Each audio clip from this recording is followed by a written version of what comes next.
what is something that will stand out to Sixers fans? Maybe not people that are buried in the X's and O's. That will be different about Maxey in his game this year. Will it be more of, hey, look, there were times where it was just like Maxey with his hair on fire, just at the top of the key, dribble, get to the rack, throw it up high off the glass, and it falls.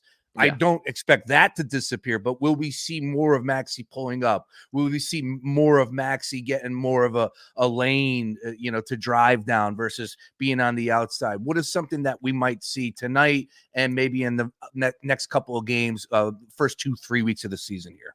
Number one, I'm just going to say motion is I don't think it's going to take an advanced basketball mind to take a look at the Sixers and look at them compared to last year. And it's going to look like they're playing a different sport to some extent, that there's so much more freedom as far as guys moving off ball. You look at last year's numbers, Sixers ranked last in the league in cutting. There was so much of a stagnant offense where it was just giving the ball to Embiid and watch. And they had this space the floor mentality of guys posting up at the corners and having these 3-point looks. But that doesn't change the look from a defensive perspective. So I think Nurse is going to do a lot of dribble handoffs with Embiid and Maxey, which basically gives the advantage of getting Maxey downhill before he touches the ball. He uses that burst and can create there. I think there's just going to be a ton more cutting, a ton more motion, and I think that's going to open things up. So as much as Maxey will have the ball in his hand more as a playmaker, I think that he's going to be a guy who is going to advance as a cutter, have these opportunities to play off Embiid in a way that he didn't last year. And I just think as a whole that there's going to be so much more motion and so much more happening within offensive sense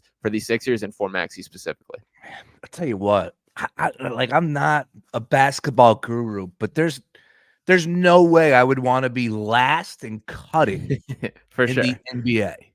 Like I that doesn't make sense to me, right? Like you look at the Miami Dolphins bringing over the NFL, they definitely run more motion than anybody. Gee, that looks like something I would like to do, and I'll guarantee it's a copycat league. We know that cliche.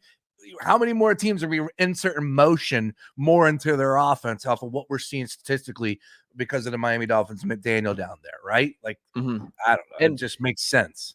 Not to stick up for Doc Rivers, but just to give a window into why he thought this way, is the tactic behind this was giving Joel Embiid the ball at the elbow. That's the hardest place to double on the floor. That the real problem that Joel Embiid has had is passing out of double teams. That's been a struggle from his career. He has not really progressed in that area as much as I personally would have hoped, and I'm sure that all these Sixers would have hoped at this point.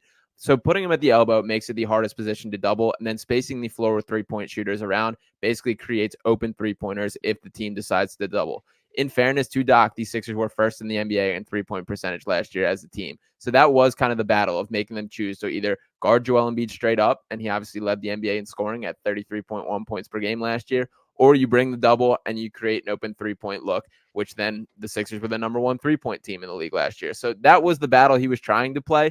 But it gets a lot more difficult come postseason time. But I think that is a regular season kind of tactic. When you get to playoff mode, it's not as cut and dry in that. So I do think adding more motion, having more options, and that's where the personnel comes in as well. Like Kelly Oubre, I think as much as he has his flaws for sure, but I think he's got a better instinct as a cutter than anyone I've seen on the Sixers team in several years, including guys like Matisse, like Jalen McDaniels. And that's probably the guys I think he should be compared to from a standpoint. But he has a real nice nose for how to get to the basket, when to drive, and to create options without having the ball, which is a very valuable skill.